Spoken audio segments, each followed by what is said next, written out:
When I look back now, I realize the moment everything changed. It was not loud, it was not dramatic. It was quiet, almost peaceful. A soft evening light was coming through the window, touching the corners of my living room where my children once played, once laughed, once called me Mama with so much innocence, and yet that same room felt colder than winter that day. I remember sitting on the edge of my bed, holding a small wooden box that my late husband had carved long before our children were born.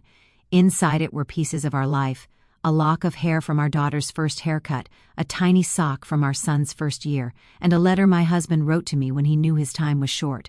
I kept that box safe for decades, not because the things inside were valuable, but because love lived in them.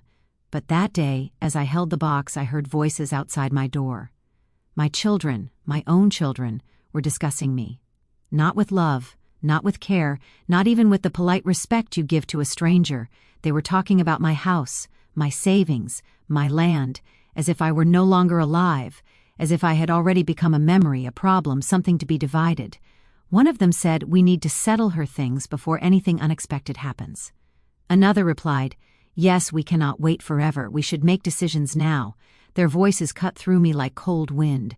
I should have cried, I suppose. Any mother would. But instead I smiled, one of those small, tired smiles that rise when the heart has no strength left for anything else. I had given them my everything, my youth, my energy, my health, my dreams. And what remained for me now? Silence. An empty room, and a life I no longer recognized. But the truth is, it did not begin that day. No, this story did not start with the sound of their voices outside my door. It began long ago, when they were still small enough to fit in my arms, when love was simple and pure, when I believed family was something unbreakable. This is the story of a mother who tried her best, a mother who gave without keeping count, a mother who held her children above everything, even above herself. And this is the story of how giving everything, slowly, quietly, left her with nothing, not anger, not revenge, just an empty space where love used to live. I did not tell them I heard their conversation that day. I simply closed the wooden box, placed it back in the drawer, and whispered to myself, "So this is how it feels, when your own children let go of you before you ever let go of them." I was not always a woman sitting alone in a quiet house. Life was once loud, warm, full of movement and laughter. Sometimes I close my eyes just to hear those sounds again, the footsteps running down the hallway, the soft arguments about toys, the whispers of secrets they thought I could not hear. In those days my world felt complete. I had my husband, my children, and a home so full of love that even the walls seemed to breathe with joy. I grew up believing that family was something sacred, something you built with patience, forgiveness, and gentle moments. I carried that belief into my marriage. My husband, Rahim, was a simple man with simple dreams. He wanted a small home, a peaceful life, and children who would grow up knowing the power of kindness. And for a long time, that is exactly what we built. Our first child, Ayan, arrived on a rainy morning. I still remember the smell of the hospital, the coldness of the metal bed, and then the warmth of his tiny fingers curling around mine. I had never felt love so powerful. It was a love that made me fearless, a love that made every struggle feel light. When I held him close, I promised myself I would give him everything I could, every strength, every sacrifice, every part of me that could help him grow. Our second child, Noor, came 3 years later. She was softer, quieter, the kind of child who watched the world with curious, patient eyes. She liked to sit by the window, touching the curtains, humming to herself. Even as a baby, she felt like a calm breeze in our home. Gentle, soothing, peaceful. Life did not give us wealth, but it gave us togetherness. It gave us evenings at the family table, children doing homework, while Rahim repaired something in the corner. It gave me mornings in the kitchen, preparing breakfast while the kids argued playfully about who would get the last slice of toast. Nothing in those moments hinted that the future would change so drastically, but maybe that is how life is. It never warns us before it shifts.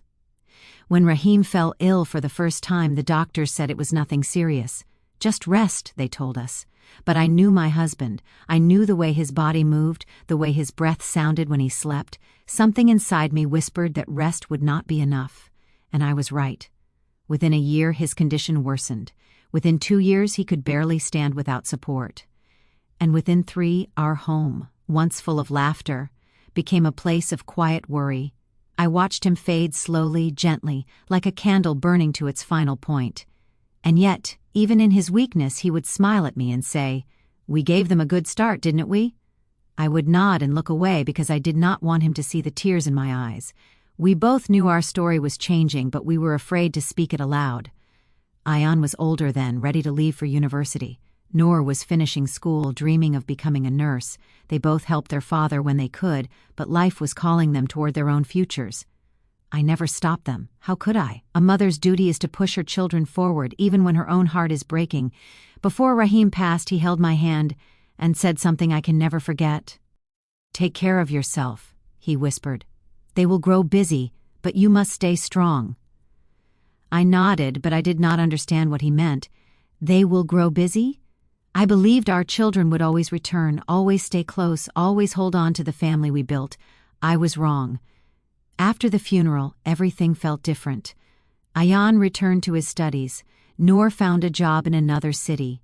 They visited at first, every few weekends, then once a month, then only during holidays. Each time they left, they promised, "Mama will come soon. Mama will call tomorrow. Mama, don't worry, we're here." And I believed them every time. I stayed in the house Rahim left me, a small house but full of memories. I kept everything clean and ready, as if they might walk in at any moment. I made their favorite dishes when they said they were coming, even if they canceled later. I kept their rooms exactly the way they had left them, because I wanted them to feel like home was waiting, always waiting. I told myself that distance was normal. Children grow up, they chase dreams. Life has a way of changing so quietly that you do not notice when love turns into distance, when distance turns into silence, and when silence begins to feel like abandonment. My children did not stop loving me overnight. No, it happened slowly, like a fading echo. Each month carried them a little farther away, and each year made their voices sound more like guests than family. After Rahim passed, the house felt too big for one person. But I stayed because I wanted my children to know they always had a home to return to. I kept the garden trimmed, repainted the old gate, repaired the loose kitchen tiles, and even replaced the curtains Noor once said were too old-fashioned. I did everything to make the house feel welcoming, with a hope that one day they would want to come back even if only for a weekend. But visits became rare. At first Ayan blamed work. "Mama, my schedule is so packed these days, I promise I'll come next month." Next month became next year. Noor blamed life. "Mama, I'm trying to settle. You know how things are. I'll visit soon." Soon never came. Still I stayed patient. Mothers learn patience long before anything else. We learn it while comforting crying children, while waiting for fevers to break, while teaching little hands to hold pencils. Patience becomes part of who we are. But even patience has a weight. And mine was growing heavier by the day. The conflicts did not begin with shouting or arguments. They began with requests, small ones at first. "Mama, can you send some money, just a little, I'll return it soon." "Mama, I need help with rent this month." "Mama, can you pay for this bill? I'm struggling right now." I sent whatever I could, sometimes more than I should have. I told myself, they are my children. If I don't help them, who will? But each time I helped, something in our relationship shifted. The calls came only when they needed something. The warmth in their voices sounded practiced. The word mama felt more like a tool than a feeling, and yet I told myself it was only a phase. They were young, they were building their lives, maybe they would stand on their own feet soon, and things would go back to how they once were. But life does not move backward, it only moves forward, and sometimes it drags our hearts with it. As the years unfolded, the distance between us became a wall. They were not unkind, not openly, but there was a coldness in their absence, a quiet neglect, a slow forgetting. Birthdays passed without calls. Festivals came and went without their shadows at the door. I learned to celebrate alone. One winter night, I slipped on the kitchen floor. Nothing broke, but the pain in my hip was sharp enough to make me sit down on the cold tiles until it eased. When I reached for my phone to call one of them, I paused. Would they come? Would they pick up? Would they care? The thought that the answer might be no hurt more than the fall itself. I did not call. I pulled myself up slowly and made a cup of tea, telling myself I was strong enough. But strength is not the same as being cared for. Weeks later, Ayan called. His voice was cheerful, but I could hear the impatience beneath it. "Mama, I'm thinking of buying a new apartment. Could you help me with the down payment? Just a small part. I'll return it." He never returned any money before, but I did not remind him of that. I simply asked, "How much do you need, Beta?" He told me a number that made my heart sink. It was not small, it was something Rahim would have never imagined giving away so casually. But Ayan sounded excited, hopeful, and I thought, maybe helping him now would bring him closer again. Maybe he would visit. Maybe this time he would remember his mother. So, I gave him the money. He thanked me quickly and hung up. For months after that he did not visit. Not even once, nor drifted in a different way. She would call sometimes, her voice tired. "Mama, work is stressful. Mama, I'm exhausted. Mama, I don't have time." She always promised to come next time. But next time was always postponed. The day she asked, "Mama, can you transfer me something? I'm short this month." I felt something inside me weaken, but I still transferred what she needed. Giving had become my only way to hold on to them, but giving also made them forget that love was not measured in money. Soon the requests grew larger. Ayan wanted help with a business venture, nor needed support for a medical expense. I did not question, I simply gave, and as I gave, they drifted farther, as if each gift pushed them one step away from me. One afternoon, a neighbor visited. She was a kind woman who often checked on me. She sat in the living room, looking around at the empty house. "Auntie," she said gently, "your children should visit more often. You should not be alone like this." I smiled, as mothers often do when they hide their pain. "They're busy," I replied. Ayan nodded. "This house is too big for you, and it's old. The maintenance is too much. You should sell it." The world seemed to pause. Sell my home? The home Rahim built? The home where I raised them? The home filled with memories they had long forgotten? I asked softly, "And where will I go?" "To an apartment," Noor said quickly. "Something easy to manage. We'll help you choose." They spoke as if they were talking about furniture, as if I were not a person, as if my life was something to be rearranged. I took a deep breath. "Why now?" Ayan exchanged a glance with Noor before saying, "It's for your own good, Mama, and the money from selling the house will help, all of us." There it was, the real reason, not concern, not care, but money. My heart felt heavy, but I did not react. Mothers rarely show their pain. We swallow it quietly. I asked, "Have you discussed this before coming?"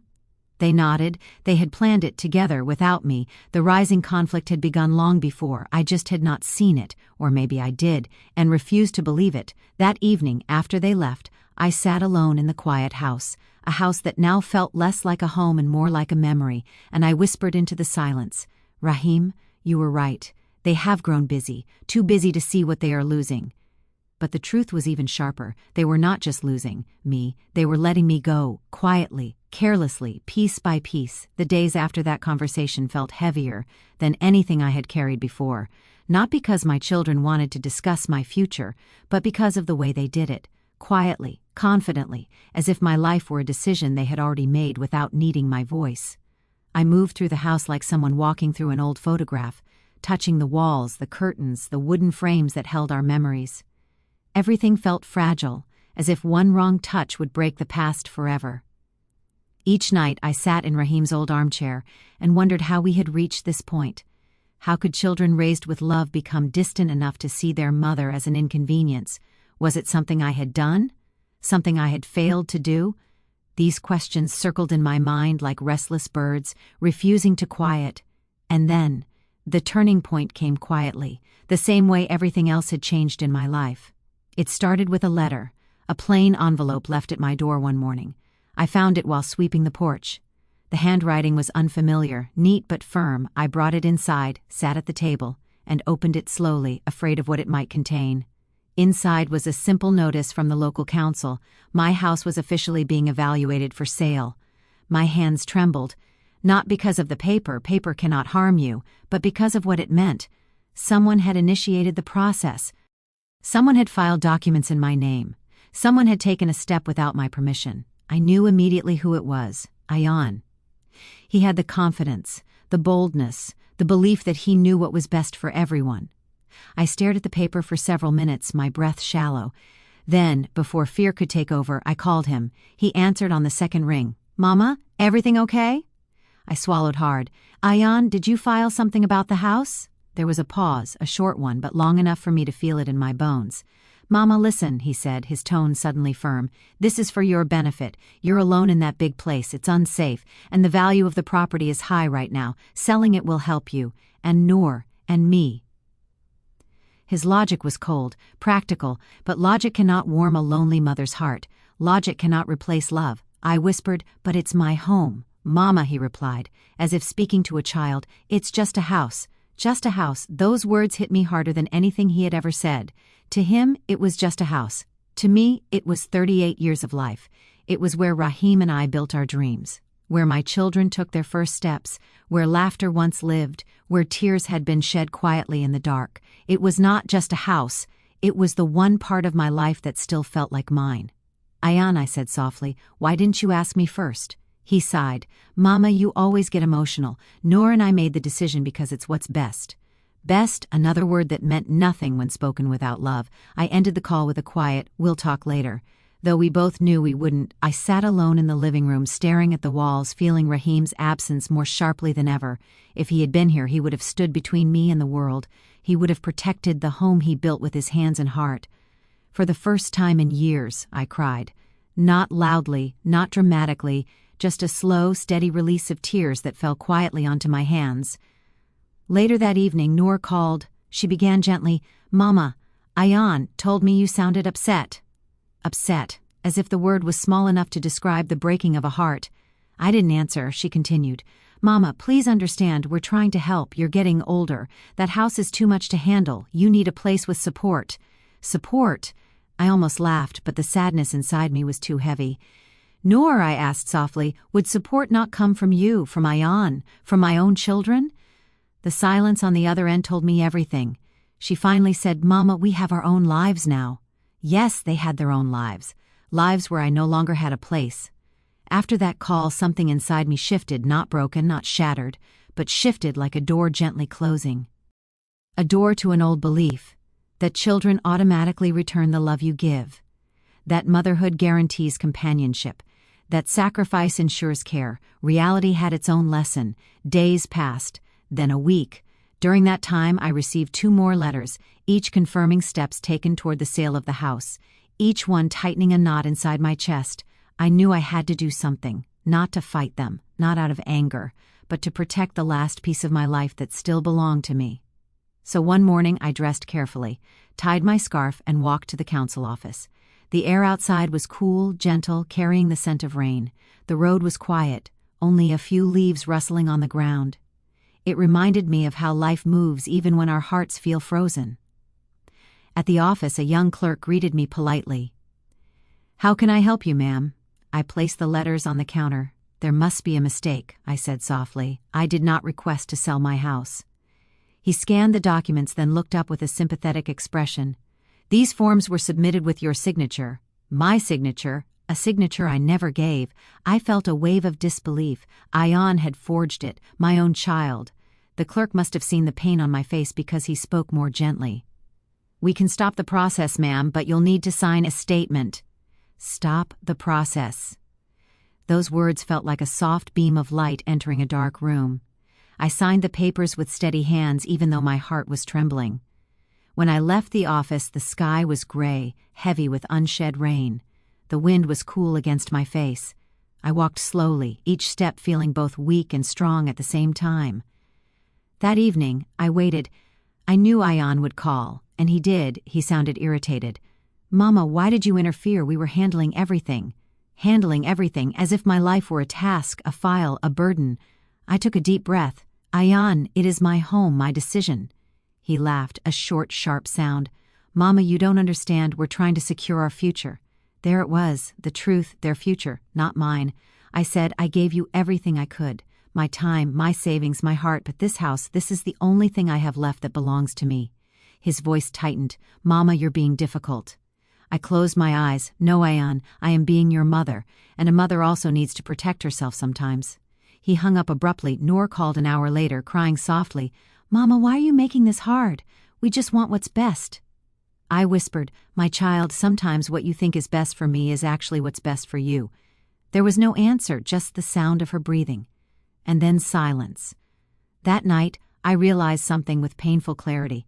I had spent my life giving, but now I needed to learn how to keep something for myself. The turning point was not loud, it was not dramatic.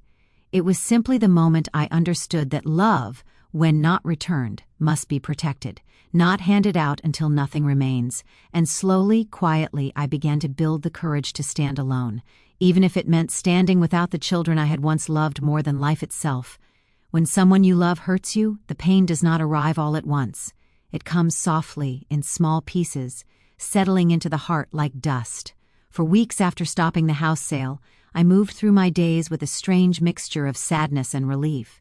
I had protected my home, yet I could not protect myself from the truth that had unfolded in front of me. Mother spends her life believing her children will stand beside her in her old age. It is not an expectation spoken aloud.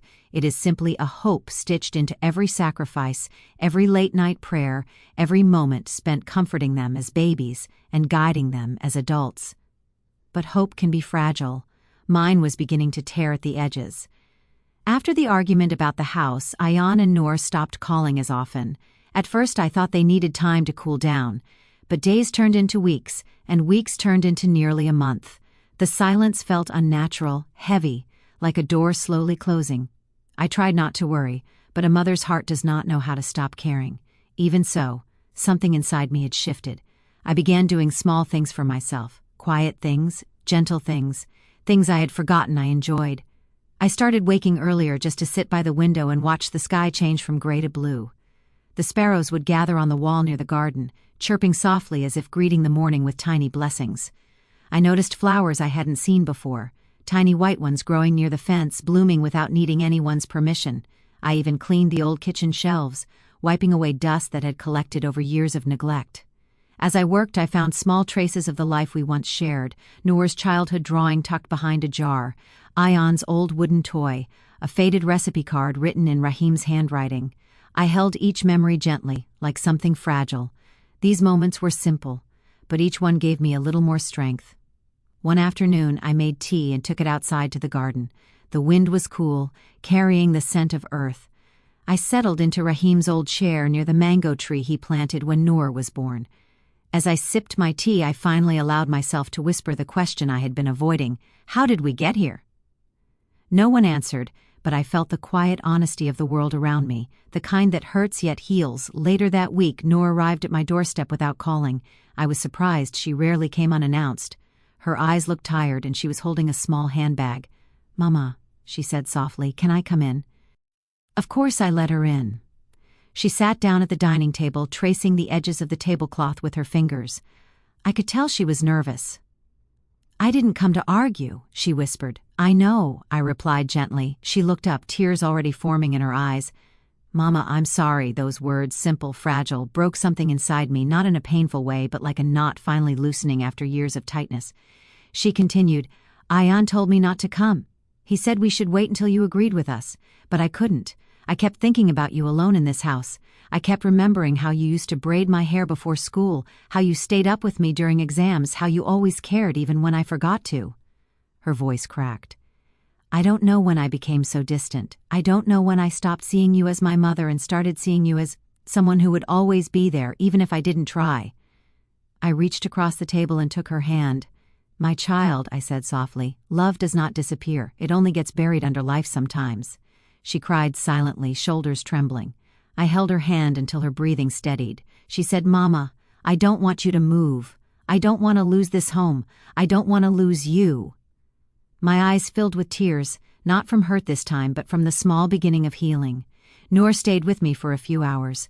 We talked about simple things: her job, her dreams, the way life had become overwhelming.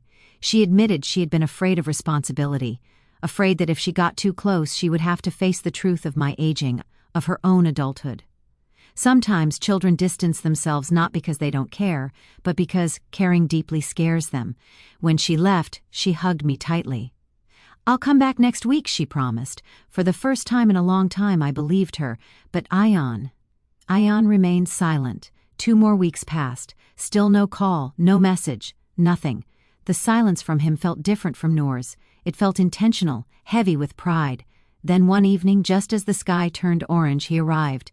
He didn't knock softly. He pushed the door open and stepped inside as if walking into a meeting he wanted to finish quickly. His expression was serious, almost frustrated. "Mama, we need to talk." I nodded calmly and gestured for him to sit. He refused. "Mama, you're making things harder than they need to be. You should have agreed with us. Selling this house would help everyone. You don't understand how important it is for me right now." "For you," I repeated quietly. He paused but didn't soften. "Yes, for me. I have responsibilities, future plans. I need financial stability. You know my situation." I looked at him for a long moment, not with anger, but with a sadness so deep it felt like a separate heartbeat inside me. "Ayan," I said gently, "for years I supported you. Every bill, every crisis, every need, you came to me. And I gave, not because I had a lot, but because you were my son." He tightened his jaw. "I never asked you for everything." "But you took everything I offered," I replied softly. He looked away, unable to meet my eyes. I continued, my voice steady. "This home is the last piece of your father I have left. The last piece of the life we built. I cannot give it up, not for money, not for convenience, not even for you, my child." He exhaled sharply, frustration rising. "So this is how it is?" "This is how it must be," I whispered. He paced the room, unable to accept my calmness. "You're choosing a house over your children." I shook my head. "No, I'm choosing myself for the first time in my life." He stopped walking. Those words unsettled him, not because they were harsh, but because they were true. "Mama," he said quietly, "I just wanted to build a better future." I nodded. "Then build it, Beta, but do not build it on the ruins of your mother's heart." He had no answer.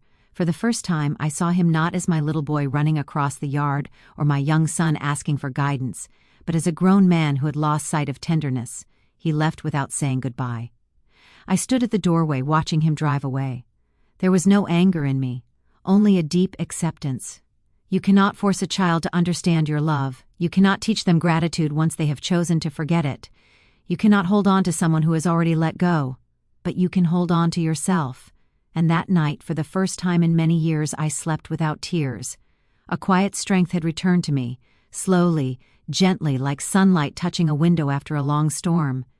I realized then that motherhood is not just giving, it is also knowing when to protect your own soul, and I was learning slowly, painfully, beautifully, how to do exactly that.